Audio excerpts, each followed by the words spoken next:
Saat sarapan, suamiku dengan santai bilang, "Kamu gak cukup istimewa buat jadi istriku. Aku bisa dapat wanita yang lebih cantik dan kaya." Aku cuma senyum dan jawab, "Oke, sana cari yang lebih istimewa." Dan detik itu juga, aku tarik kembali DP rumah 500 juta dan batalkan pesanan mobil sport yang dia pamerkan ke teman-temannya. Mari kita lihat seberapa istimewa hidupnya tanpa uangku. Sebelum ceritanya dimulai, silahkan tulis di kolom komentar dari daerah mana saja teman-teman yang menonton cerita ini. Jangan lupa like dan subscribe agar channel ini bisa semakin berkembang dan bisa mempersembahkan cerita yang lebih menarik lagi. Pagi itu udara di ruang makan terasa jauh lebih dingin dari biasanya, meskipun matahari sudah mulai menyelinap masuk melalui celah gorden jendela. Aroma nasi goreng kampung yang baru saja matang menguar di udara, bercampur dengan wangi kopi hitam yang masih mengepul panas di atas meja. Riana, dengan gamis berwarna biru laut yang sederhana dan hijab senada yang menutupi dada, meletakkan piring berisi sarapan di hadapan suaminya, Firman. Ia melakukan semuanya dengan gerakan yang tenang dan terukur, sebuah rutinitas yang telah ia jalani selama 5 tahun pernikahan mereka dengan penuh pengabdian.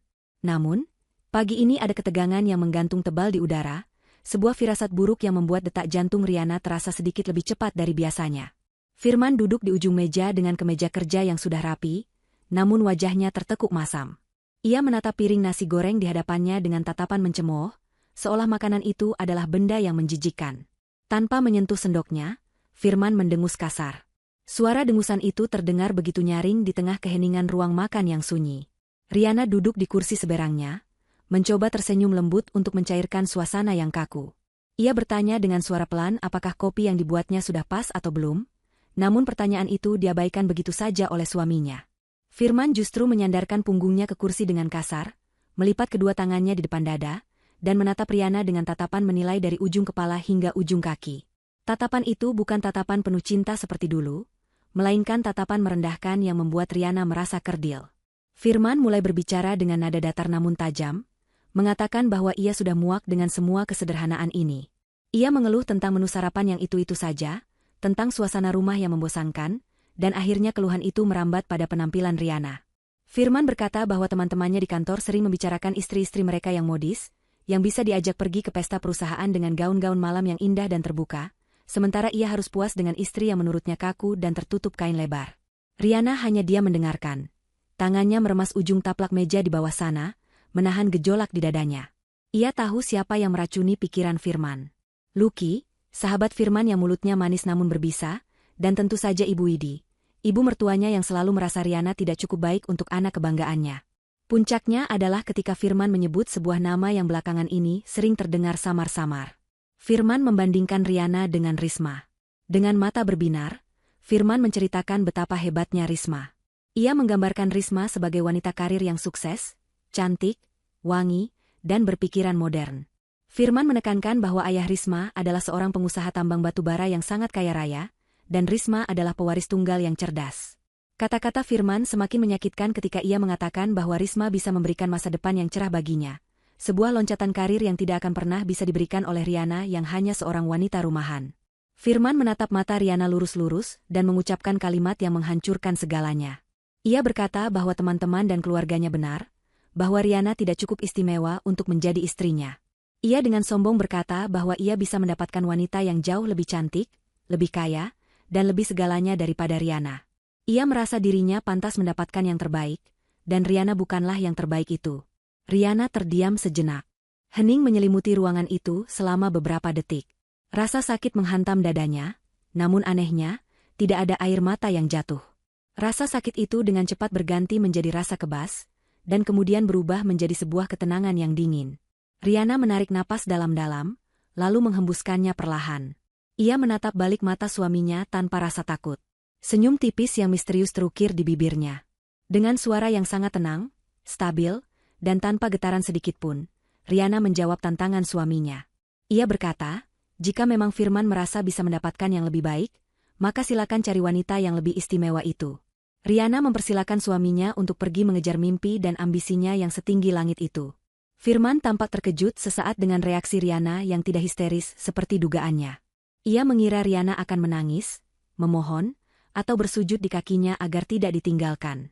Namun, melihat ketenangan Riana, ego Firman justru semakin tersulut. Ia merasa ditantang. Ia tertawa meremehkan, berdiri dari kursinya, dan mengambil tas kerjanya. Sebelum melangkah pergi, ia sempat berkata bahwa Riana pasti akan menyesal karena telah melepaskan pria sesukses dirinya. Pintu depan dibanting keras, meninggalkan Riana sendirian di ruang makan yang luas itu. Setelah suara mobil Firman menjauh dan menghilang di tikungan jalan, Riana tidak beranjak untuk membereskan meja makan. Ia masih duduk di sana, namun aura kelembutan yang tadi ia tampilkan perlahan memudar, berganti dengan aura ketegasan seorang pemimpin.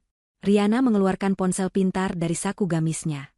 Jari jemarinya dengan lincah membuka daftar kontak dan mencari sebuah nomor khusus yang diberi nama asisten pribadi.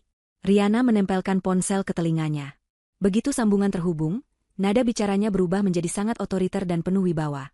Sangat berbeda dengan nada bicara istri penurut yang ia tunjukkan pada Firman beberapa menit lalu. Ia memberikan instruksi yang jelas dan padat. Perintah pertamanya adalah membatalkan pesanan 1 unit mobil sport keluaran terbaru, yang rencananya akan ia berikan sebagai kejutan ulang tahun untuk Firman bulan depan. Mobil itu sudah ia pesan secara khusus dengan warna favorit Firman, namun kini, mobil itu tidak lagi memiliki pemilik. Tidak berhenti di situ, Riana melanjutkan perintahnya. Ia meminta asistennya untuk segera menghubungi pihak pengembang perumahan elit Cluster Emerald. Riana memerintahkan penarikan kembali uang muka atau down payment sebesar 500 juta rupiah, yang sudah ia bayarkan minggu lalu, untuk pembelian rumah mewah impian Firman. Rumah itu rencananya akan menjadi hadiah ulang tahun pernikahan mereka, sebuah bukti cinta Riana yang tulus. Namun, Riana sadar bahwa cinta tidak bisa bertepuk sebelah tangan.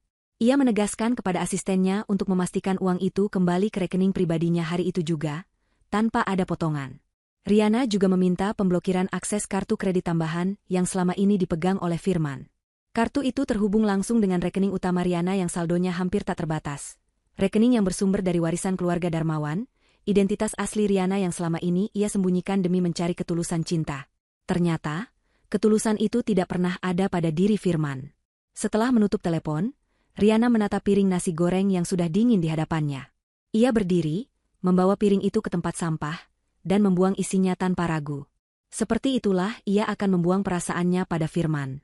Hari ini, ia bukan lagi istri yang lemah. Ia adalah Riana Darmawan, dan permainan baru saja dimulai. Matahari sudah tinggi ketika Firman memarkirkan mobil kantornya di pelataran parkir, sebuah restoran mewah bergaya Eropa di pusat kota. Perasaannya sedang melambung tinggi, sisa-sisa pertengkarannya dengan Riana pagi tadi sudah ia lupakan sepenuhnya. Di benaknya kini hanya ada bayangan masa depan yang cerah, hidup bergelimang harta, dan dikelilingi kemewahan. Ia merasa langkah yang diambilnya sudah tepat. Meninggalkan Riana yang membosankan demi mengejar Risma adalah keputusan terbaik dalam hidupnya. Ia merapikan jasnya di kaca spion, memastikan penampilannya sempurna, lalu melangkah masuk ke dalam restoran dengan dagu terangkat tinggi. Di salah satu meja sudut yang memiliki pemandangan taman, Risma sudah menunggu. Wanita itu tampak berkilauan. Rambutnya ditata dengan gaya gelombang besar. Wajahnya dipoles riasan tebal yang menonjolkan kecantikannya, dan ia mengenakan gaun pendek bermerek yang memperlihatkan kulitnya. Di atas meja, tergeletak sebuah tas tangan dengan logo desainer ternama yang sangat mencolok. Firman menghampiri Risma dengan senyum lebar, merasa bangga bisa memiliki wanita secantik ini. Risma menyambutnya dengan manja, cipika-cipiki yang dibuat-buat, dan langsung melancarkan serangannya. Tanpa basa-basi, Risma mulai bercerita tentang bisnis ayahnya, sang raja tambang batu bara di Kalimantan. Ia bercerita dengan sangat meyakinkan tentang kapal-kapal tongkang yang mengangkut ribuan ton batu bara setiap harinya, tentang keuntungan perusahaan yang mencapai miliaran rupiah per bulan, dan tentang betapa ayahnya sedang mencari sosok menantu yang bisa dipercaya untuk memegang kendali perusahaan. Risma pandai memainkan emosi Firman. Ia menyentuh tangan Firman, menatap matanya dalam-dalam, dan bertanya kapan Firman akan meresmikan hubungan mereka. Ia mendesak Firman untuk segera menceraikan Riana, menyebut Riana sebagai penghalang bagi kesuksesan mereka berdua. Risma berkata bahwa ayahnya tidak akan setuju jika calon menantunya masih terikat dengan wanita desa yang tidak selevel. Firman yang mabuk kepayang mengangguk-angguk setuju. Ia berjanji akan segera mengurus perceraiannya. Ia bahkan mulai membual tentang prestasinya di kantor, melebih-lebihkan jabatannya, berusaha mengimbangi cerita kemewahan Risma. Ia tidak tahu bahwa semua cerita Risma adalah dusta belaka. Tas bermerek yang ada di meja itu adalah barang tiruan kualitas super. Baju yang dipakainya adalah hasil pinjaman, dan cerita tentang tambang batu bara hanyalah skenario yang sudah dihafal Risma di luar kepala untuk menjerat laki-laki bodoh yang gila harta seperti Firman. Risma sebenarnya hanyalah seorang penipu ulung yang terlilit utang judi online yang menumpuk, dan ia melihat Firman sebagai jalan keluar instan untuk melunasi utang-utangnya. Risma kemudian merajuk, mengatakan bahwa ia sedang sedih karena kartu kredit limit tanpa batas dari ayahnya tertinggal di mobil sportnya yang sedang diservis. Ia berkata ada sebuah tas edisi terbatas di butik sebelah restoran yang sangat ia inginkan sebagai hadiah perkenalan bisnis mereka. Firman, yang ingin membuktikan bahwa ia mampu dan selevel dengan Risma, dengan gagah berani menawarkan diri untuk membelikan tas tersebut. Setelah makan siang yang mewah dengan menu-menu yang nama-namanya sulit diucapkan dan harganya selangit, mereka beranjak ke butik tersebut. Risma memilih sebuah tas kecil dengan harga puluhan juta rupiah.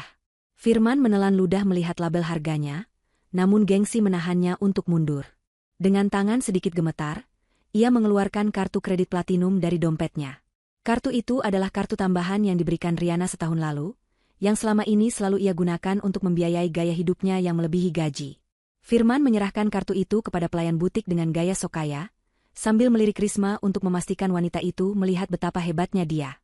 Pelayan butik memasukkan kartu ke mesin EDC, menunggu beberapa saat, lalu mengerutkan kening. Pelayan itu mencoba sekali lagi, namun hasilnya sama. Dengan sopan namun suara yang cukup terdengar jelas, pelayan itu mengembalikan kartu tersebut kepada Firman dan mengatakan bahwa transaksinya ditolak oleh bank penerbit. Wajah Firman seketika memerah padam. Keringat dingin mulai menetes di pelipisnya. Ia mencoba tertawa canggung, mengatakan bahwa mungkin chip kartunya rusak atau ada kesalahan sistem. Ia meminta pelayan mencoba lagi, namun hasilnya tetap nihil. Risma yang berdiri di sampingnya mulai mengubah ekspresi wajahnya. Senyum manisnya berubah menjadi tatapan menyelidik dan sedikit sinis. Ia bertanya dengan nada yang menyengat hati, bertanya apakah seorang CEO perusahaan besar seperti Firman bisa kehabisan limit. Pertanyaan itu menohok harga diri Firman. Ia panik. Ia tidak mungkin mengakui bahwa ia tidak punya uang. Ia tidak boleh terlihat miskin di depan calon istri miliardernya. Di tengah kepanikan itu, Firman meminta izin ke toilet sebentar. Di dalam bilik toilet yang tertutup, dengan tangan gemetar hebat, ia mengeluarkan ponselnya. Ia mencoba menelepon Riana, namun nomornya tidak bisa dihubungi. Ia mengecek aplikasi mobile banking, dan betapa terkejutnya ia melihat status kartu kreditnya. Blocked by user. Amarah dan kebingungan bercampur jadi satu. Riana telah memblokirnya. Namun, ia tidak punya waktu untuk marah sekarang. Risma menunggu di luar. Demi menyelamatkan wajahnya, Firman melakukan hal yang paling bodoh. Ia mengunduh 3 aplikasi pinjaman online sekaligus. Dengan tergesa-gesa ia mengisi data diri, memfoto KTP, dan menyetujui bunga yang mencekik leher demi mendapatkan pencairan dana instan. Dalam waktu 15 menit, uang pinjaman itu masuk ke rekening gajinya. Firman keluar dari toilet, menghela napas lega seolah baru saja lolos dari lubang jarum. Ia membayar tas itu menggunakan debit dari rekening gajinya yang kini terisi uang panas. Risma kembali tersenyum manis, memeluk lengan Firman, memuji kedermawanannya. Firman tersenyum bangga, namun jauh di lubuk hatinya, ada batu besar yang mulai menindih. Ia baru saja menggali lubang pertama menuju kehancurannya sendiri, demi sebuah tas palsu untuk seorang wanita palsu. Mobil sedan hitam milik Firman berhenti perlahan di depan sebuah rumah sederhana yang asri dengan cat dinding berwarna krem yang mulai memudar termakan cuaca. Pagar besi yang sedikit berkarat berderit saat Firman mendorongnya terbuka, mempersilakan Risma untuk masuk ke dalam halaman rumah ibunya, Ibu Widi. Hari itu Firman sengaja membawa Risma berkunjung untuk meminta restu sekaligus pamer kepada ibunya, bahwa ia telah menemukan sosok wanita yang jauh lebih berkelas dibandingkan istrinya sekarang. Risma turun dari mobil dengan gaya anggun yang sudah dilatihnya berjam-jam di depan cermin.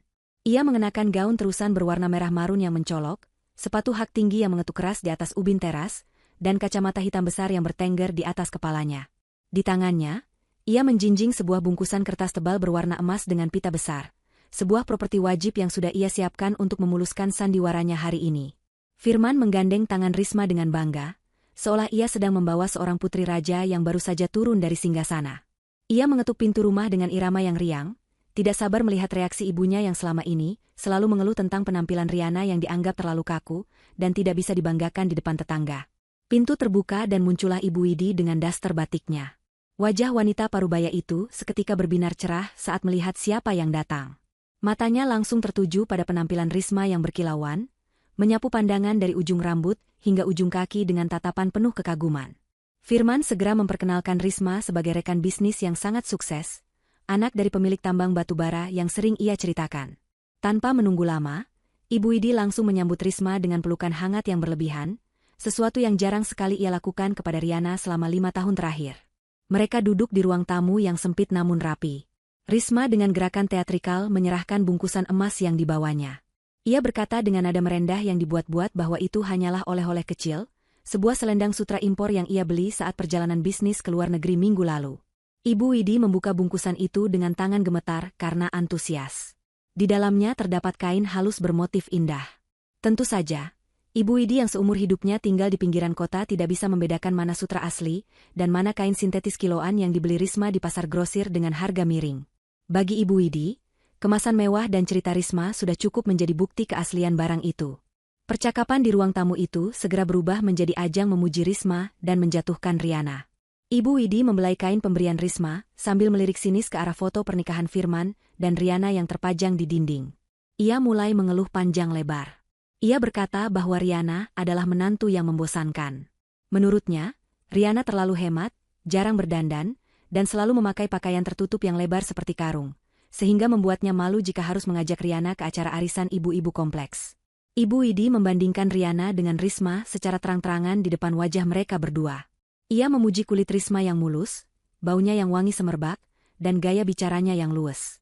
Risma menanggapi pujian itu dengan senyum malu-malu kucing yang manipulatif. Ia sesekali melirik perhiasan emas yang dipakai Ibu Widi, gelang-gelang keroncong yang bergemerincing di tangan keriput wanita tua itu. Dalam hati Risma, ia sedang menghitung berapa nilai gram emas itu jika digadaikan. Risma semakin memanaskan suasana dengan berkata bahwa wanita harus bisa menjaga penampilan demi suami, dan ia menyindir bahwa istri yang tidak bisa merawat diri adalah istri yang tidak menghargai kesuksesan suaminya. Di tengah gelak tawa mereka yang merendahkan Riana, ponsel di saku daster Ibu Widi bergetar. Sebuah pesan masuk. Ibu Widi merogoh sakunya dan membuka pesan tersebut dengan malas. Mengira itu hanya pesan promosi operator atau broadcast tidak penting. Namun, nama pengirim di layar membuatnya sedikit terkejut. Itu pesan dari Riana. Ibu Widi membacanya dalam hati. Isinya singkat namun sangat tajam. Riana memberitahukan bahwa mulai bulan ini, transferan rutin sebesar 10 juta rupiah untuk biaya hidup, obat-obatan, dan tagihan listrik rumah Ibu Widi akan dihentikan total. Riana menuliskan alasannya dengan sopan namun menusuk, mengatakan bahwa karena Ibu Widi sudah memiliki calon menantu baru yang jauh lebih kaya raya dan idaman, maka sudah sewajarnya menantu baru itulah yang menanggung semua biaya hidup Ibu Widi mulai sekarang. Riana juga menambahkan bahwa fasilitas mobil jemputan langganan yang biasa mengantar Ibu Widi ke pasar juga sudah dibatalkan per hari ini. Reaksi Ibu Widi sungguh di luar dugaan. Bukannya takut atau khawatir, ia justru mendengus meremehkan dan tertawa kecil.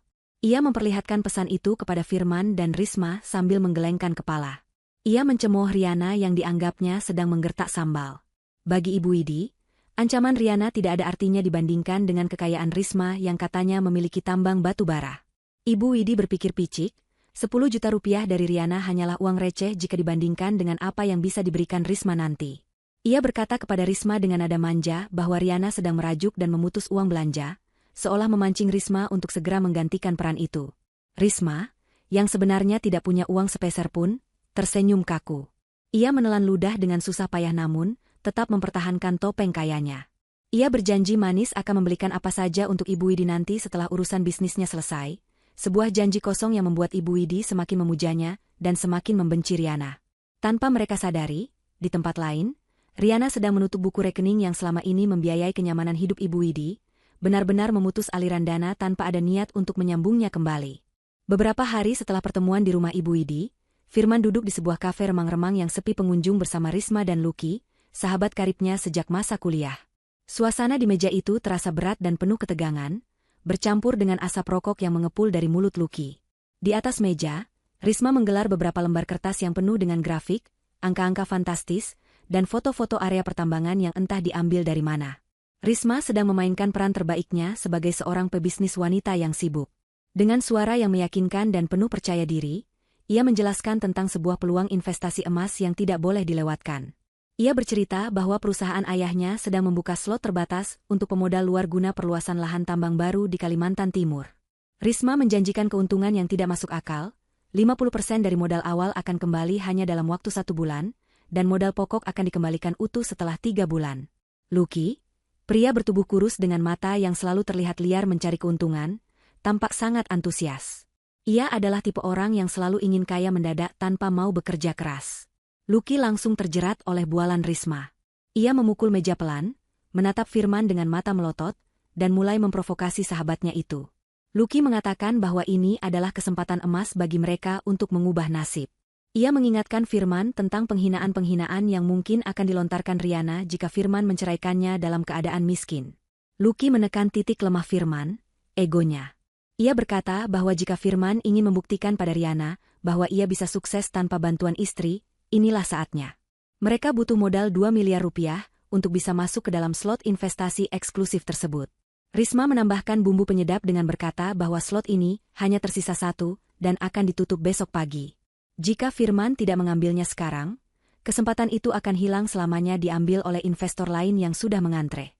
Firman terdiam, keringat dingin membasahi punggungnya.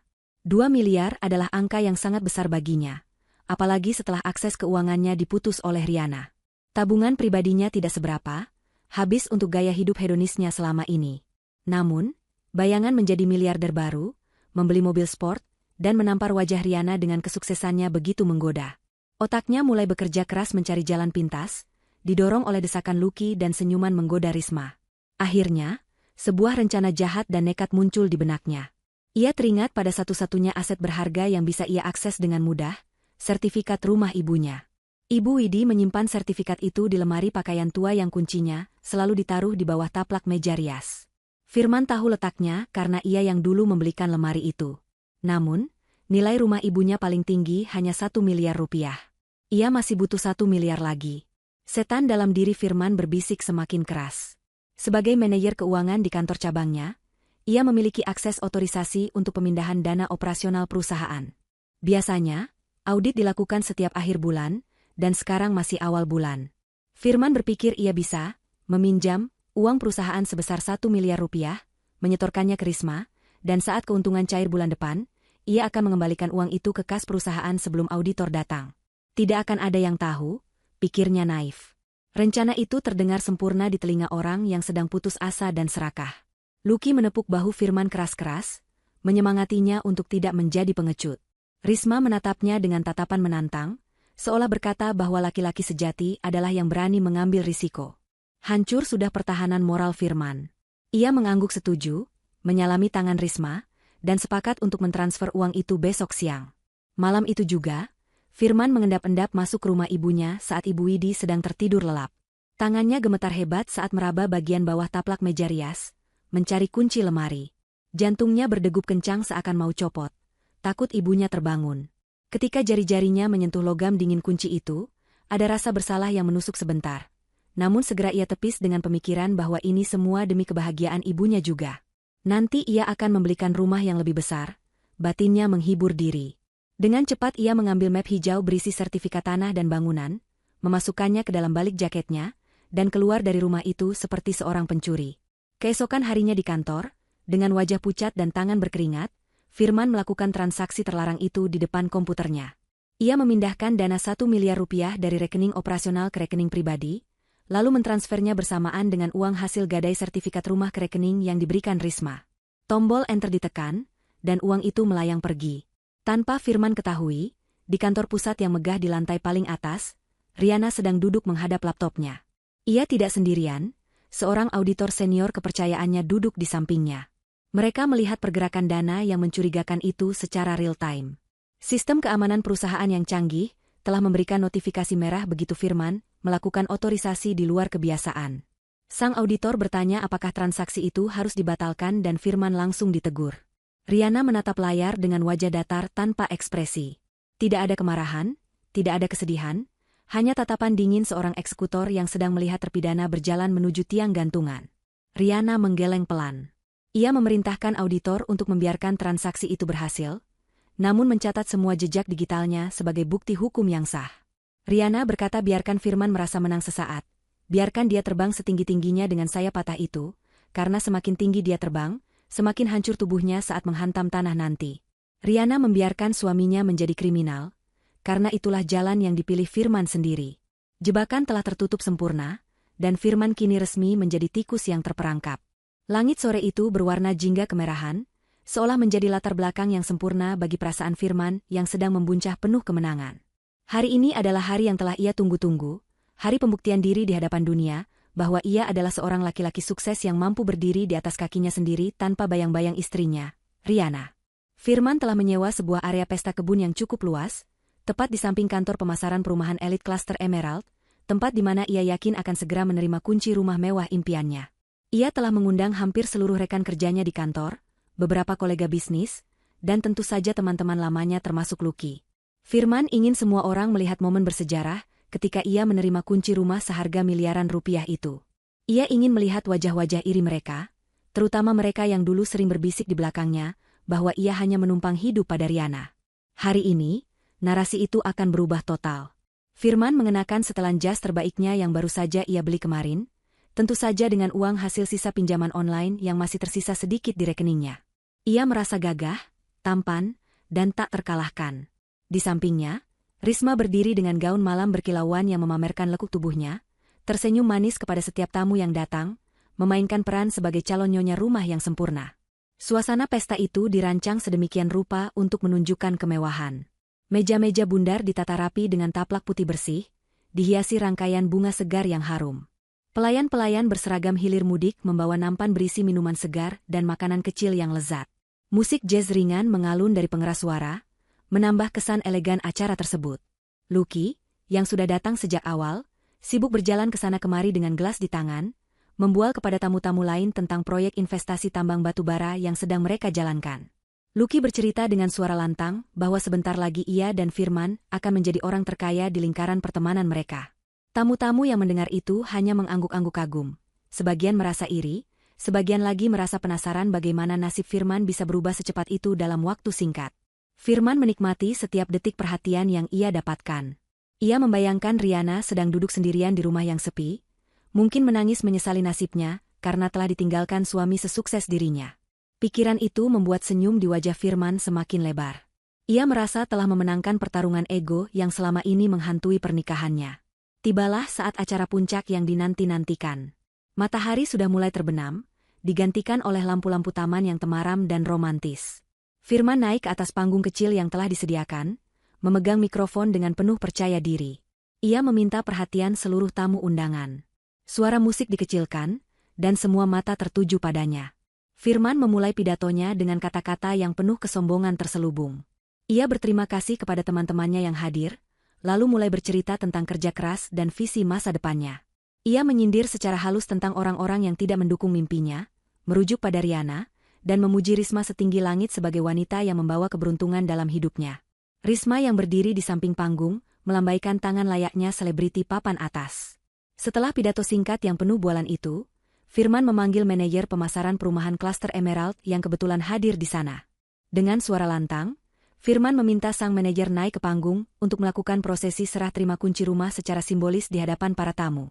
Firman sudah membayangkan kilatan lampu kamera ponsel teman-temannya yang akan mengabadikan momen kejayaannya.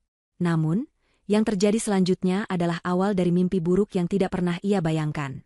Sang manajer pemasaran, seorang pria parubaya dengan wajah kaku dan profesional, naik atas panggung tanpa membawa kunci replika besar ataupun sertifikat yang diharapkan Firman. Ia hanya membawa sebuah map tipis. Wajahnya tidak menunjukkan keramahan seorang penjual yang baru saja mendapatkan komisi besar, melainkan wajah dingin seseorang yang membawa kabar buruk. Firman, yang masih belum menyadari situasi, mengulurkan tangannya untuk bersalaman. Sang manajer tidak menyambut uluran tangan itu dengan antusias. Ia mendekatkan mikrofon ke mulutnya, dan suaranya terdengar jelas ke seluruh penjuru taman yang hening. Dengan nada datar dan tegas, manajer itu berkata bahwa ia mohon maaf sebesar-besarnya, namun tidak ada serah terima kunci yang bisa dilakukan hari ini. Firman ternganga, senyumnya membeku di wajah. Ia bertanya dengan bingung apa maksud perkataan itu, bukankah uang muka 500 juta sudah lunas dibayar? Di hadapan puluhan pasang mata yang menatap penasaran, manajer itu menjatuhkan bom pertama. Ia menjelaskan dengan suara lantang bahwa unit rumah yang dimaksud sudah dibatalkan pembeliannya secara sepihak oleh pembeli utama, yaitu Ibu Rihanna, tepat 1 minggu yang lalu. Manajer itu menambahkan bahwa sesuai prosedur, uang muka sebesar 500 juta rupiah tersebut sudah dikembalikan sepenuhnya ke rekening sumber dana, yaitu rekening pribadi Ibu Rihanna. Jadi, secara teknis dan hukum, Firman tidak memiliki hak apapun atas rumah tersebut, dan unit itu pagi ini sudah terjual kepada orang lain. Hening. Kesunyian yang mencekam menyelimuti pesta itu. Wajah Firman berubah pucat pasi, seputih kapas. Darah seolah berhenti mengalir di tubuhnya. Ia merasa lututnya lemas. Bisik-bisik mulai terdengar dari para tamu undangan. Mereka saling pandang, menahan tawa, atau menggelengkan kepala melihat drama yang terjadi di depan mata. Lucky yang tadi paling berisik, kini terdiam 1000 bahasa di pojok ruangan, gelas minumannya hampir jatuh dari tangan. Belum sempat Firman mencerna rasa malu yang menghantamnya seperti ombak besar, bencana kedua datang tanpa ampun. Dari arah pintu gerbang taman, terlihat keributan kecil. 2 orang petugas keamanan berseragam lengkap mengawal 3 orang pria berbadan tegap yang mengenakan pakaian sipil namun memancarkan aura otoritas yang kuat. Salah satu dari mereka adalah kepala bagian HRD kantor tempat Firman bekerja, dan 2 orang lainnya adalah petugas kepolisian. Mereka berjalan cepat membelah kerumunan tamu yang menyingkir dengan ketakutan. Firman melihat kedatangan mereka dengan mata terbelalak. Jantungnya berhenti berdetak sesaat. Ia tahu apa artinya ini. Kepala HRD naik ke atas panggung, merebut mikrofon dari tangan manajer perumahan yang sudah minggir, dan menatap Firman dengan tatapan jijik. Tanpa basa-basi, di depan semua kolega kantor yang hadir, HRD itu mengumumkan bahwa per hari ini, saudara Firman dipecat secara tidak hormat dari perusahaan. Suara HRD itu menggelegar, menjelaskan alasannya tanpa ditutup-tutupi. Firman didakwa telah melakukan tindak pidana penggelapan dana operasional perusahaan sebesar 1 miliar rupiah yang dilakukan secara ilegal melalui manipulasi sistem keuangan.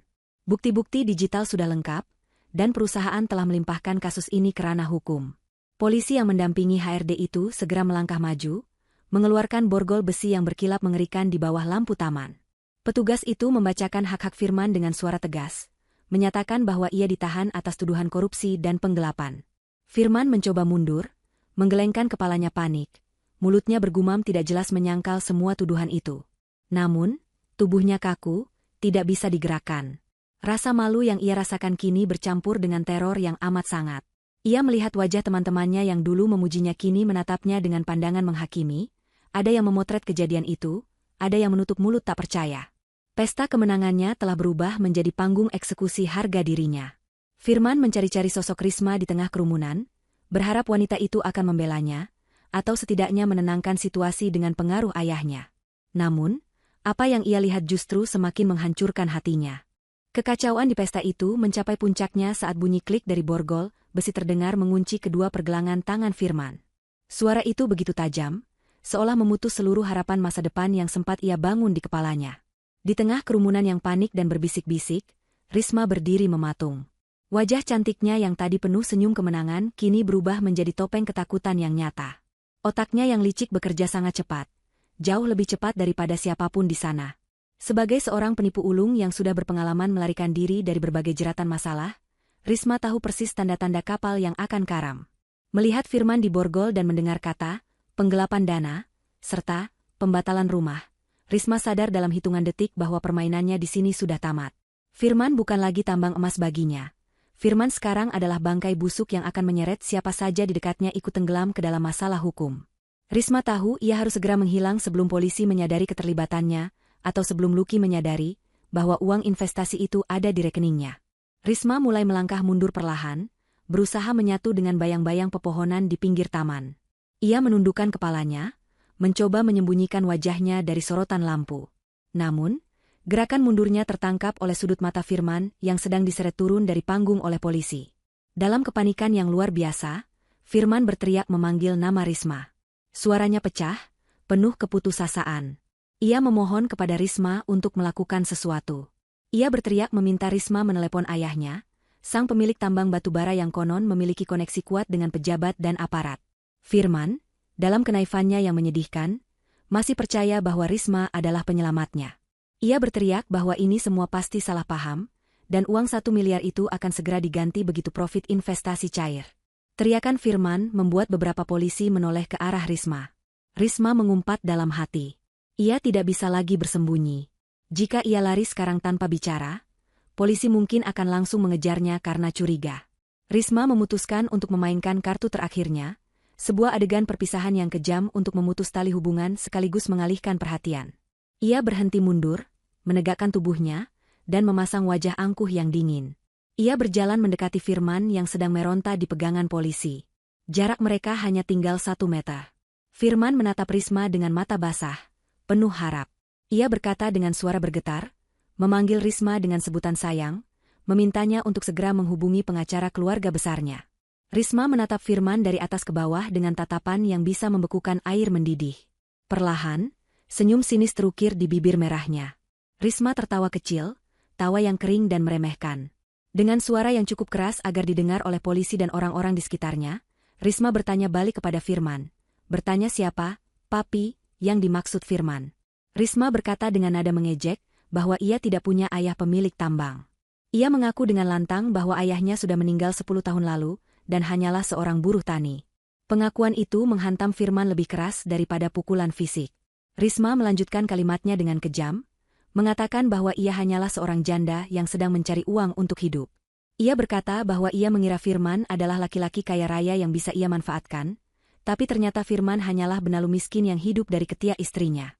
Risma meludahi tanah tepat di depan sepatu Firman sebagai tanda penghinaan terakhir. Ia berkata bahwa uang 1 miliar dan uang gadai rumah itu adalah bayaran atas waktu yang sudah ia buang untuk meladeni kebodohan Firman. Sebelum Firman sempat merespon, Risma berbalik badan dengan cepat. Ia berteriak kepada kerumunan, berpura-pura menjadi korban, mengatakan bahwa ia juga ditipu oleh Firman yang mengaku bujangan kaya. Dengan akting yang meyakinkan itu, ia berhasil membuat polisi ragu sejenak untuk menahannya. Memanfaatkan momen keraguan itu, Risma menyelinap keluar gerbang, melompat ke dalam taksi yang kebetulan lewat, dan menghilang di telan kegelapan malam, membawa serta uang miliaran rupiah hasil kejahatannya. Firman meraung seperti binatang yang terluka. Bukan karena sakit fisik, tapi karena hancurnya ilusi yang selama ini ia puja. Ia baru sadar sepenuhnya bahwa ia telah menyerahkan segalanya. Karirnya, rumah tangga, rumah ibunya, demi seorang wanita yang bahkan tidak tahu siapa nama ayahnya sendiri. Firman diseret masuk ke dalam mobil polisi dengan jiwa yang sudah mati. Sementara itu, di pojok pesta yang sudah bubar, Lucky gemetar hebat. Ia baru saja mengecek aplikasi investasi yang diberikan Risma di ponselnya. Aplikasi itu tidak bisa dibuka, tertulis server not found. Ia mencoba menelepon nomor Risma, namun operator menjawab bahwa nomor itu sudah tidak terdaftar. Lucky lemas, jatuh terduduk di rumput. Uang tabungan seumur hidupnya yang ia kumpulkan susah payah, ditambah uang pinjaman dari rentenir yang ia ambil demi ikut investasi ini, semuanya lenyap tanpa bekas. Lucky menjambak rambutnya sendiri, berteriak frustrasi memanggil nama Firman dan Risma bergantian, menyadari bahwa keserakahannya telah membawanya ke jurang kehancuran. Bencana tidak berhenti di situ. Di tempat lain yang jauh dari hingar-bingar pesta, di sebuah kampung yang sepi, sebuah mobil operasional bank berhenti di depan rumah Ibu Widi. Jam dinding di ruang tamu Ibu Widi menunjukkan pukul 9 malam. Ibu Widi sedang menonton televisi sambil membelai selendang palsu pemberian Risma, membayangkan sebentar lagi ia akan pindah ke rumah mewah bersama anak dan menantu barunya. Ketukan keras di pintu membuyarkan lamunannya.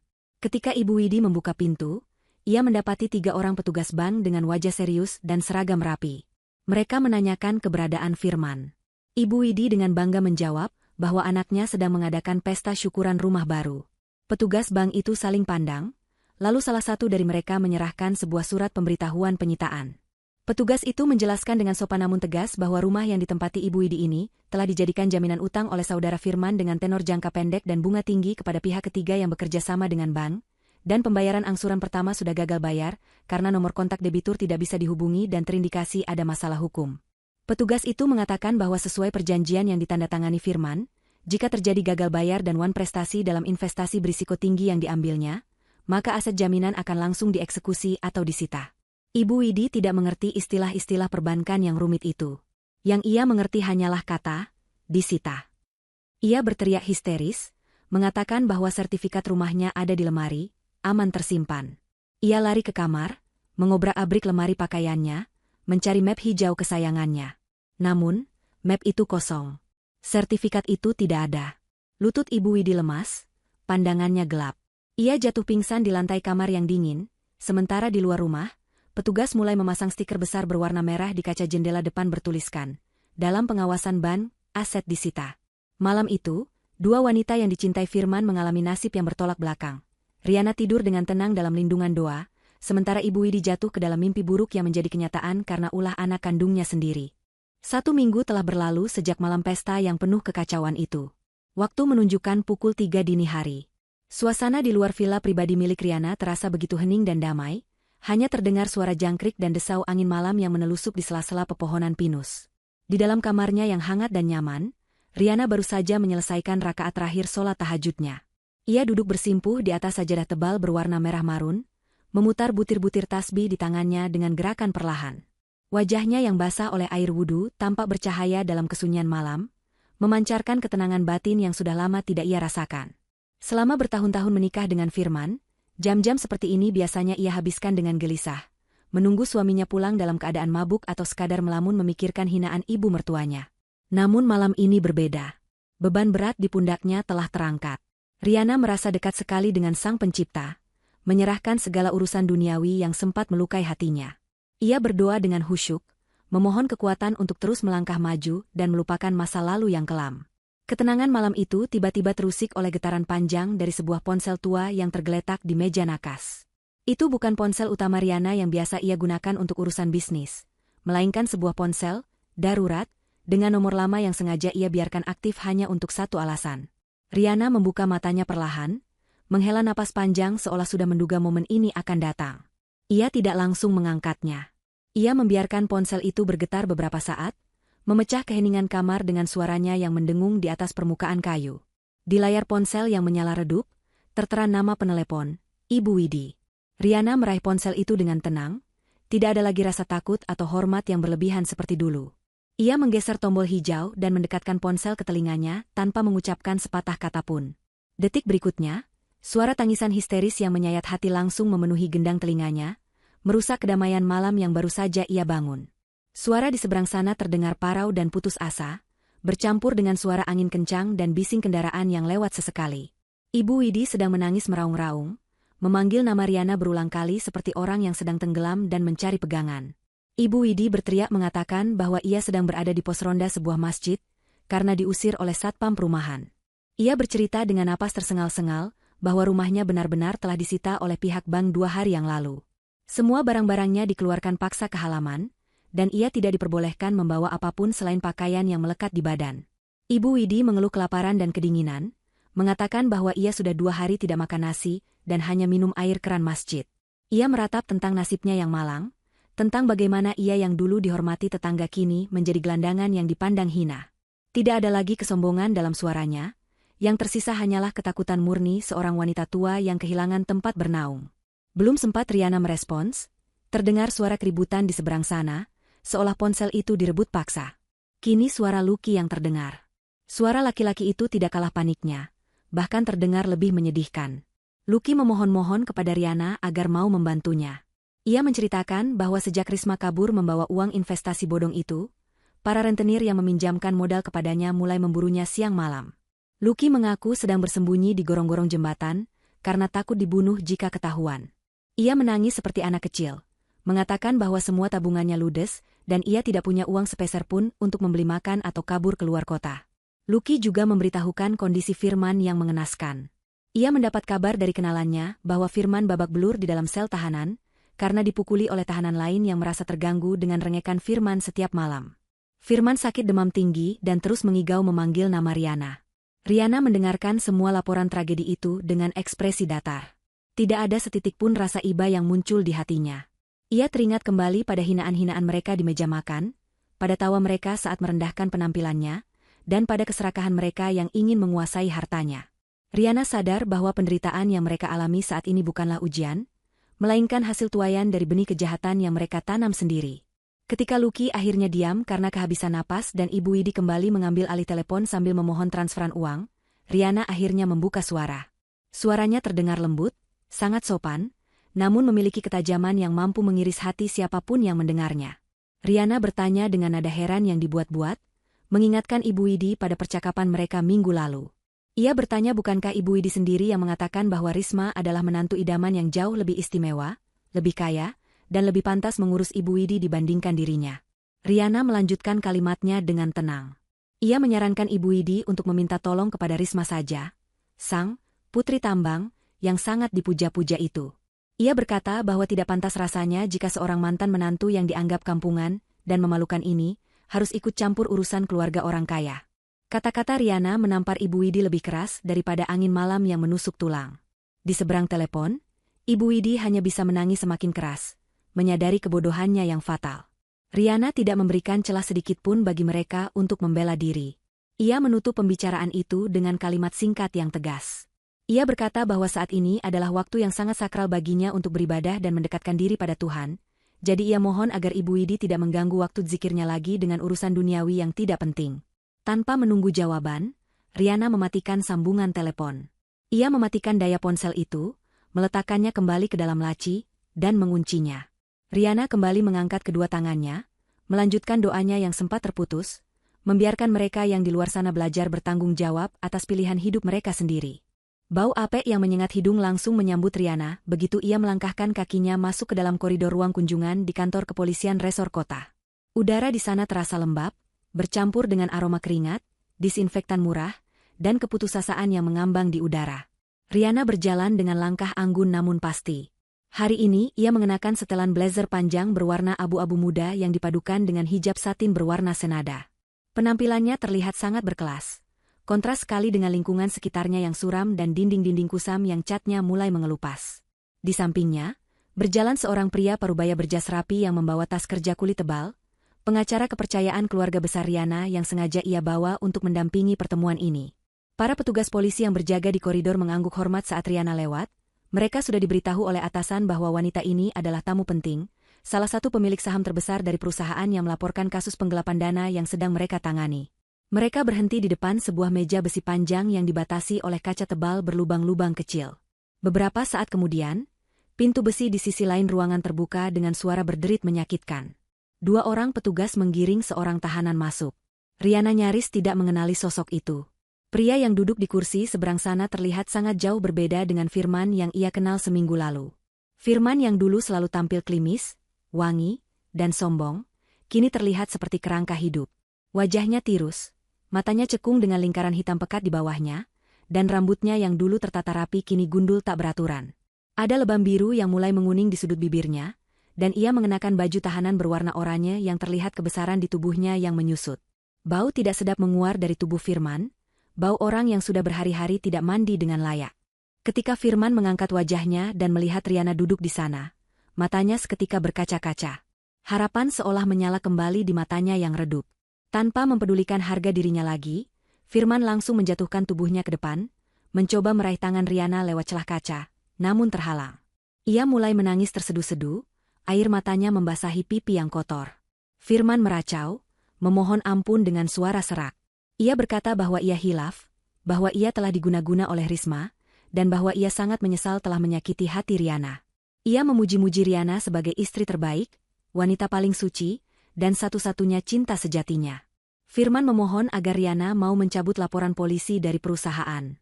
Ia berjanji akan bekerja sekeras apapun, menjadi budak Riana seumur hidup, asalkan ia bisa keluar dari neraka ini. Ia menceritakan betapa mengerikannya kehidupan di dalam sel, bagaimana ia dipukuli, bagaimana makanannya tidak layak, dan bagaimana ia merindukan masakan Riana yang dulu selalu ia hina. Setiap kata yang keluar dari mulut Firman adalah manifestasi dari penyesalan yang terlambat, penyesalan yang muncul hanya karena ia sedang menderita, bukan karena ia benar-benar sadar akan kesalahannya. Riana menatap drama itu dengan tatapan sedingin es. Wajahnya tidak menunjukkan emosi apapun, datar seperti permukaan danau yang beku. Ia membiarkan Firman menumpahkan semua air matanya sampai pria itu lelah sendiri. Setelah tangisan Firman mereda menjadi isak tangis pelan, Riana memberi isyarat kepada pengacaranya. Pengacara itu membuka tas kulitnya, mengeluarkan sebuah map berwarna biru, dan meletakkannya di atas meja di hadapan Riana. Riana meletakkan telapak tangannya di atas map itu, lalu menatap lurus ke dalam mata Firman. Dengan suara yang tenang namun berwibawa, Riana mulai berbicara. Ia mengatakan bahwa ia datang ke sini bukan sebagai istri yang akan membebaskan suaminya, melainkan sebagai perwakilan pemegang saham mayoritas perusahaan tempat Firman bekerja dulu. Kalimat itu membuat Firman terbelalak kaget. Riana mengungkapkan rahasia yang selama ini ia simpan rapat. Ia memberitahu Firman bahwa perusahaan tempatnya bekerja adalah salah satu anak perusahaan milik keluarga besar Riana. Selama ini Rianalah yang meminta direksi untuk menerima Firman bekerja dan memberikan promosi jabatan, semata-mata agar Firman memiliki rasa percaya diri sebagai kepala keluarga. Firman ternganga, mulutnya terbuka lebar tak percaya. Riana melanjutkan penjelasannya dengan kejam. Ia berkata bahwa ia sudah tahu sejak detik pertama Firman memindahkan uang perusahaan ke rekening Risma. Sistem audit perusahaan langsung melapor padanya saat itu juga. Namun, Riana sengaja tidak menghentikannya. Ia membiarkan Firman melakukan kejahatan itu, membiarkan Firman masuk ke dalam perangkap keserakahannya sendiri, karena Riana butuh bukti yang kuat untuk memenjarakan Firman sekaligus menceraikannya tanpa ada tuntutan harta gono gini. Riana menegaskan bahwa ia tidak akan pernah mencabut laporan itu. Profesionalitas harus ditegakkan, dan pencuri harus dihukum, tidak peduli siapa dia. Firman menggeleng-gelengkan kepalanya, merasa dunianya runtuh untuk kedua kalinya. Ia baru sadar bahwa istri yang selama ini ia anggap bodoh dan penurut, adalah seorang wanita cerdas yang memegang kendali penuh atas hidupnya tanpa ia sadari. Sebagai pukulan terakhir, Riana menyinggung soal Risma. Ia melihat Firman masih berharap Risma akan kembali, atau setidaknya berharap Risma juga menderita. Riana tersenyum tipis, kali ini senyum yang mengerikan bagi Firman. Ia memberitahu Firman bahwa Risma sudah tertangkap pagi ini di bandara saat hendak kabur ke Singapura. Dan orang yang memberikan informasi keberadaan Risma kepada polisi adalah detektif sewaan Riana. Riana sudah memantau gerak-gerik Risma sejak wanita itu pertama kali mendekati Firman. Riana menyodorkan map biru itu melalui celah bawah kaca. Itu adalah surat gugatan cerai. Riana berkata bahwa tanda tangan Firman di surat itu hanyalah formalitas. Karena dengan vonis penjara yang akan diterima Firman nanti, hakim pasti akan mengabulkan perceraian mereka secara fair stake. Riana berdiri dari kursinya, merapikan blazernya yang sedikit kusut. Ia menatap Firman untuk terakhir kalinya, tatapan perpisahan yang abadi. Ia berkata selamat menikmati, keistimewaan, hidup di dalam penjara, keistimewaan yang dulu Firman cari-cari dengan cara yang salah. Riana berbalik badan dan berjalan keluar ruangan tanpa menoleh lagi, meninggalkan Firman yang meraung memanggil namanya, sendirian, terpuruk di lantai yang dingin, ditemani bayang-bayang penyesalan yang akan menghantuinya seumur hidup. Suasana di ruang sidang pengadilan negeri hari itu terasa begitu mencekam, seolah udara di dalamnya dipadati oleh ketegangan yang siap meledak kapan saja. Hakim ketua, seorang pria parubaya dengan wajah tegas dan kacamata tebal, mengetukkan palunya 3 kali dengan suara yang menggema ke seluruh penjuru ruangan, menandakan bahwa keputusan final telah diambil. Firman duduk di kursi terdakwa dengan kepala tertunduk dalam, bahunya merosot seolah tidak lagi memiliki tulang penyangga. Di sampingnya, duduk Risma yang terlihat berantakan, jauh berbeda dari sosok wanita glamor yang dulu memikat hati Firman. Rambut Risma kusut masai, wajahnya pucat tanpa riasan, dan matanya bengkak karena terlalu banyak menangis. Hakim membacakan vonis dengan suara lantang dan tanpa keraguan. Firman dinyatakan bersalah secara sah dan meyakinkan atas tindak pidana penggelapan dana perusahaan dalam jumlah besar serta pemalsuan dokumen. Ia dijatuhi hukuman penjara selama 5 tahun dan denda, yang jika tidak dibayar akan diganti dengan masa kurungan tambahan. Sementara itu, Risma menerima hukuman yang jauh lebih berat. Karena rekam jejaknya sebagai residivis penipuan lintas provinsi dan otak dari skema investasi bodong yang merugikan banyak pihak, hakim menjatuhkan vonis 7 tahun penjara kepadanya. Mendengar angka 7 tahun disebut, Risma menjerit histeris. Ia meronta-ronta saat petugas kejaksaan hendak membawanya keluar, berteriak memaki hakim dan jaksa, bahkan menyalahkan Firman yang dianggapnya bodoh karena menyeretnya ke pengadilan ini. Namun, teriakan Risma tidak berarti apa-apa. Petugas menyeretnya paksa menuju mobil tahanan. Di sisi lain, Firman hanya diam membisu. Ia menerima nasibnya dengan tatapan kosong, seolah jiwanya sudah lama mati sebelum palu hakim diketuk. Ia digiring ke sel tahanan sementara sebelum dipindahkan ke lembaga pemasyarakatan. Di sanalah, realita kehidupan penjara yang sesungguhnya dimulai. Risma ditempatkan di blok wanita yang terkenal keras. Baru saja ia melangkah masuk ke dalam sel yang sempit dan pengap itu, aura permusuhan langsung menyambutnya. Sel itu dihuni oleh 10 orang narapidana wanita dengan berbagai kasus kejahatan. Pemimpin sel tersebut, seorang wanita bertubuh besar dengan tato di lengannya yang akrab dipanggil Kak Yanti, menatap Risma dengan tatapan menilai yang mengerikan. Risma mencoba bersikap angkuh, kebiasaan lamanya sebagai penipu sosialita masih terbawa. Ia menolak tidur di dekat toilet yang bau, dan meminta kasur yang lebih empuk. Sikap sombong itu adalah kesalahan fatal. Kak Yanti tidak banyak bicara, ia hanya memberi kode kepada anak buahnya. Malam itu juga, Risma mendapatkan pelajaran pertamanya tentang hierarki penjara. Ia dipaksa memijat kaki Kak Yanti semalaman suntuk tanpa boleh berhenti. Jika pijatannya melemah, sebuah tamparan keras akan mendarat di pipinya. Keesokan harinya, tugas Risma bertambah. Ia dijadikan pembantu umum di dalam sel. Risma yang dulu selalu membanggakan tangan halusnya yang terawat, kini harus menyikat lantai toilet penjara yang kotor menggunakan sikat gigi bekas sampai bersih mengkilap. Kuku-kukunya yang dulu dihiasi cat mahal kini patah dan menghitam. Wajahnya yang dulu glowing berkat perawatan klinik kecantikan, kini mulai berjerawat dan kusam karena stres serta makanan penjara yang ala kadarnya. Setiap kali Risma mencoba melawan atau mengeluh, jatah makanannya akan dirampas oleh narapidana lain, memaksanya menahan lapar atau memakan sisa-sisa nasi yang sudah keras. Keangkuhan Risma dihancurkan perlahan-lahan, hari demi hari, hingga yang tersisa hanyalah seorang wanita ketakutan yang akan melakukan apa saja demi sepotong roti. Sementara itu, Karma juga bekerja dengan cara yang sangat menyakitkan bagi Ibu Widi. Setelah diusir dari rumahnya yang disita bank, Ibu Widi tidak punya tempat tujuan. Lucky, yang dulu sering menjilatnya, kini menghilang di telan bumi karena dikejar-kejar penagih utang yang ganas. Lucky hidup menggelandang, berpindah dari satu kolong jembatan ke kolong jembatan lain, hidup dalam ketakutan setiap kali mendengar suara motor berhenti. Tanpa ada yang menolong, Ibu Widi terpaksa menyewa sebuah peta kamar sempit di daerah kumuh dekat pasar induk. Ukuran kamarnya hanya cukup untuk menaruh kasur busa tipis yang sudah kempes. Tidak ada AC, tidak ada kulkas, hanya ada kipas angin tua yang berbunyi berisik. Uang simpanannya sudah habis untuk makan di minggu-minggu awal. Demi menyambung hidup, wanita yang dulu sangat menjaga gengsi dan melarang Riana bekerja ini, kini harus membanting tulang di usianya yang sudah senja. Setiap jam 2 pagi, saat orang lain masih terlelap dalam selimut hangat, Ibu Widi harus bangun dan berjalan kaki menuju pasar. Ia bekerja sebagai buruh cuci piring di sebuah warung nasi yang ramai. Tangannya yang dulu dihiasi gelang-gelang emas kini keriput, kasar, dan sering lecet terkena sabun cuci yang keras serta air kotor.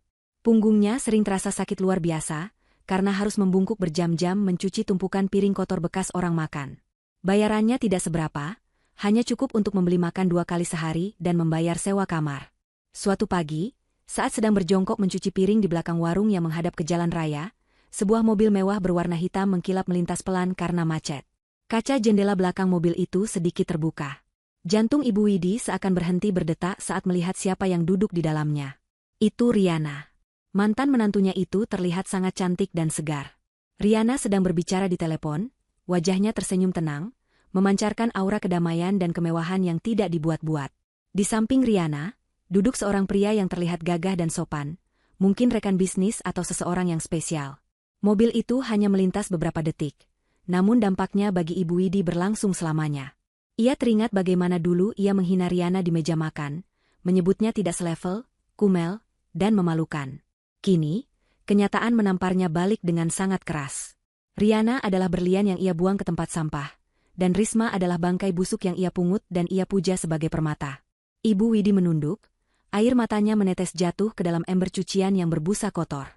Ia menangis sesenggukan, bukan hanya karena nasibnya yang buruk, tapi karena rasa penyesalan yang begitu dalam dan menyakitkan. Ia sadar, tidak ada gunanya menangis sekarang. Pintu maaf sudah tertutup, dan ia harus menjalani sisa hidupnya dalam bayang-bayang penyesalan yang ia ciptakan sendiri. Karma tidak pernah salah alamat, dan kali ini, Karma menagih bayarannya secara tunai, lunas tanpa sisa. 5 tahun kemudian, pintu gerbang besi lembaga pemasyarakatan itu terbuka dengan suara derit yang berat dan menyayat telinga.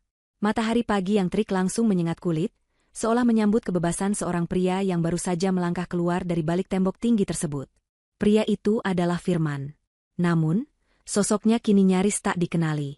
5 tahun di dalam penjara telah menggerogoti fisiknya habis-habisan.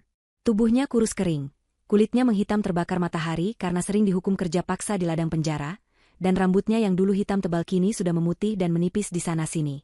Giginya ada yang tanggal, dan jalannya sedikit pincang akibat perkelahian dengan sesama narapidana di tahun pertamanya.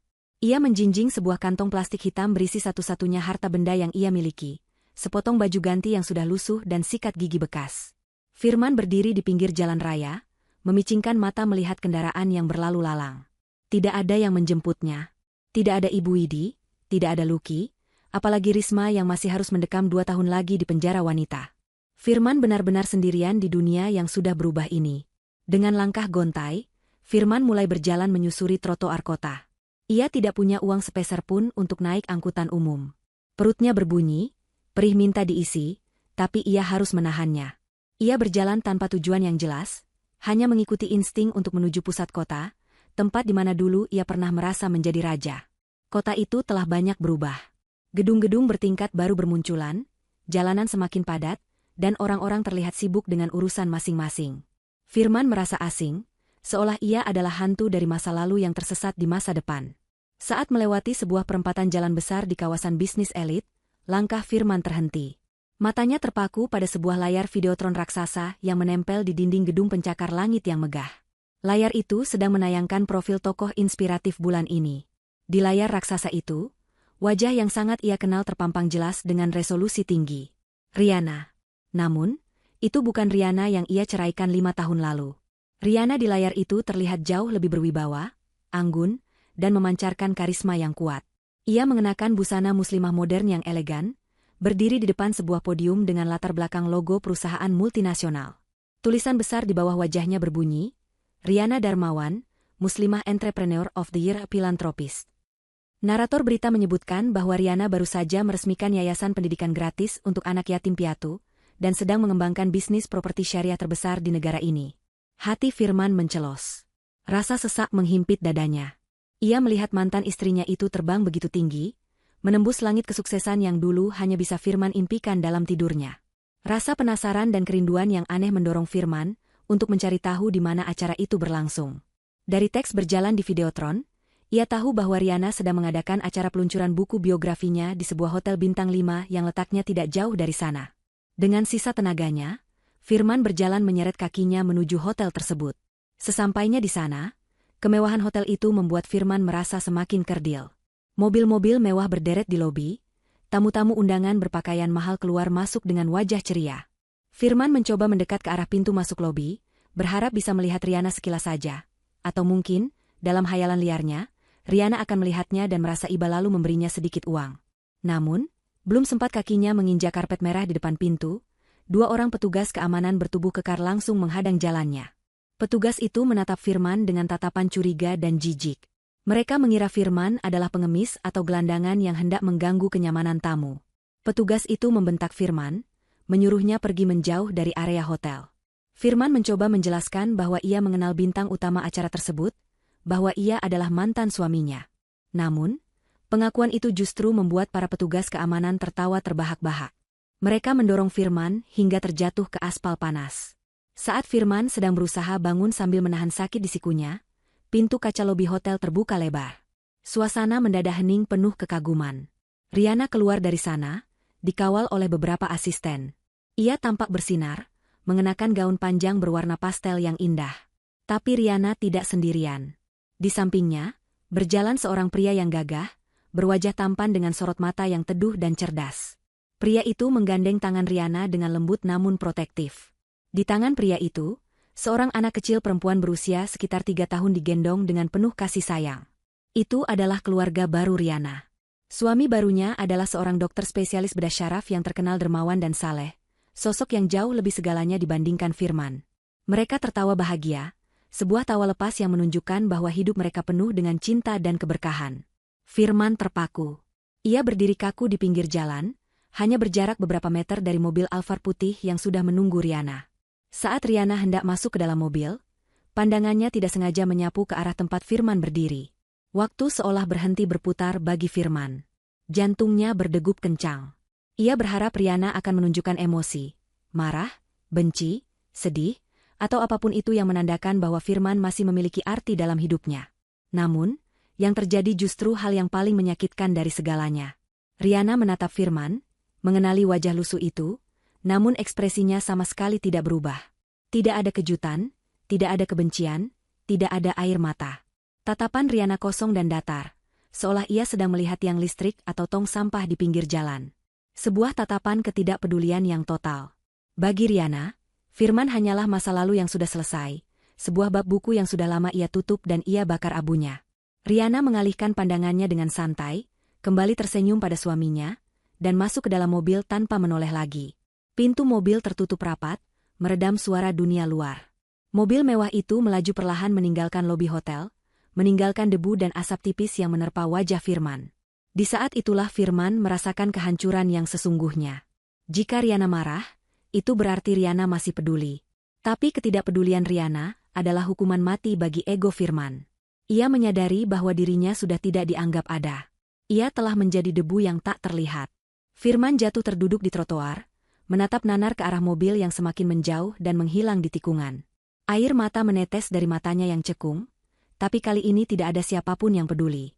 Di sekelilingnya, kota terus bergerak maju, orang-orang terus berjalan mengejar mimpi mereka, sementara Firman tertinggal sendirian di masa lalu, memeluk penyesalan yang akan menjadi teman setianya hingga akhir hayat.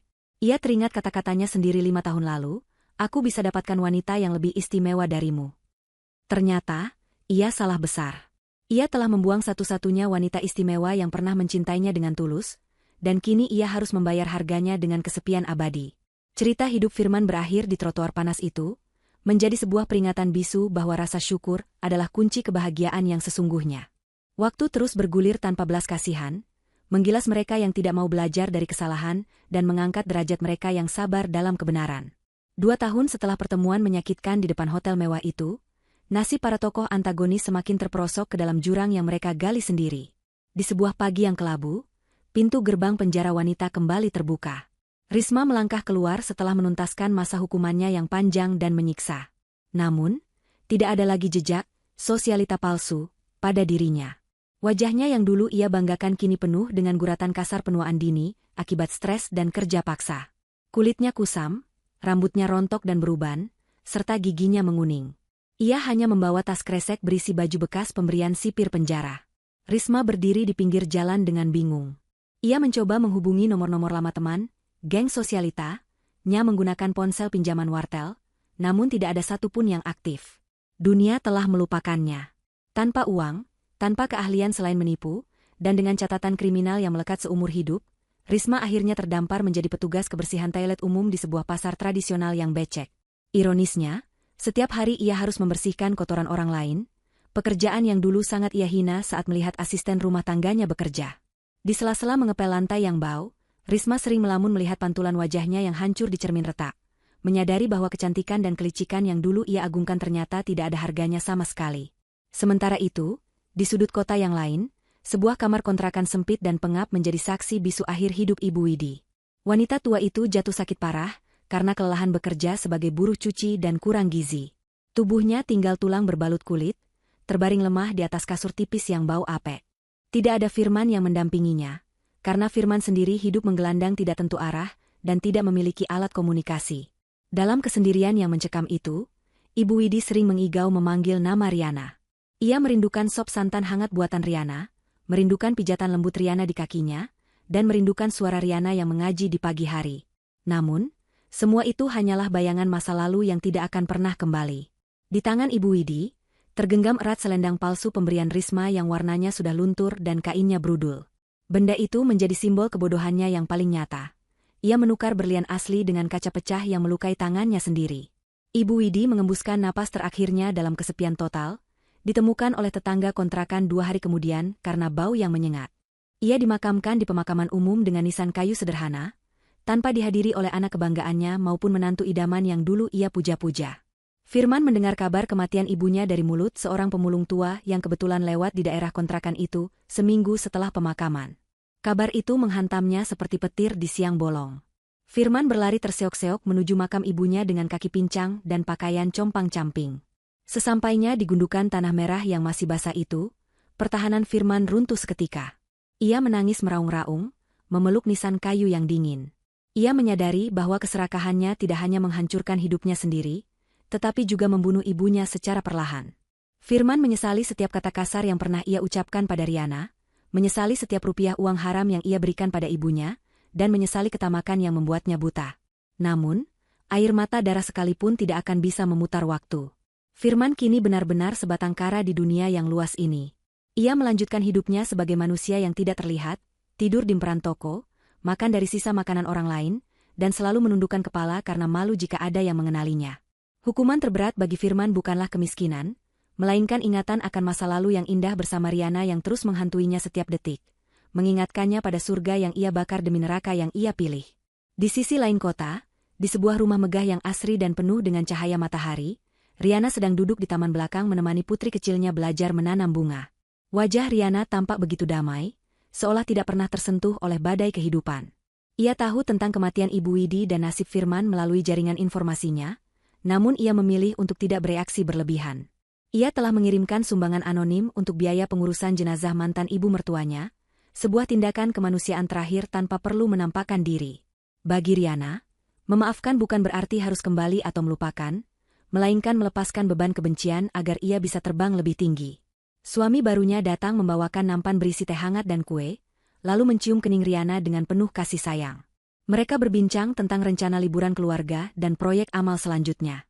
Tidak ada nama Firman, Risma, atau masa lalu kelam yang disebut dalam percakapan mereka. Nama-nama itu telah terhapus dari kamus kehidupan Riana, digantikan oleh rasa syukur dan kebahagiaan yang nyata. Cerita ini berakhir dengan sebuah pemandangan kontras yang abadi.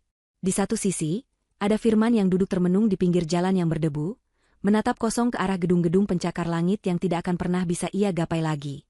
Di sisi lain, ada Riana yang tertawa bahagia di dalam kehangatan keluarganya, dikelilingi oleh cinta dan keberkahan. Kisah mereka menjadi sebuah monumen peringatan yang tak tertulis bagi siapa saja yang mengetahuinya, bahwa kesetiaan dan rasa syukur adalah mata uang yang paling berharga di dunia ini. Ketika seseorang membuang pasangannya yang tulus demi kilau harta dan nafsu sesaat, ia sebenarnya sedang menukar kebahagiaan sejati dengan kehancuran yang mutlak. Riana telah membuktikan bahwa balas dendam terbaik bukanlah dengan caci maki atau serangan fisik, melainkan dengan menjadi begitu bahagia, begitu sukses, dan begitu bersinar, hingga keberadaan orang-orang yang dulu menyakitinya menjadi tidak relevan lagi. Langit sore yang indah menutup kisah ini, meninggalkan Firman dalam bayang-bayang penyesalan, dan membiarkan Riana terus melangkah menuju cahaya masa depannya yang gemilang.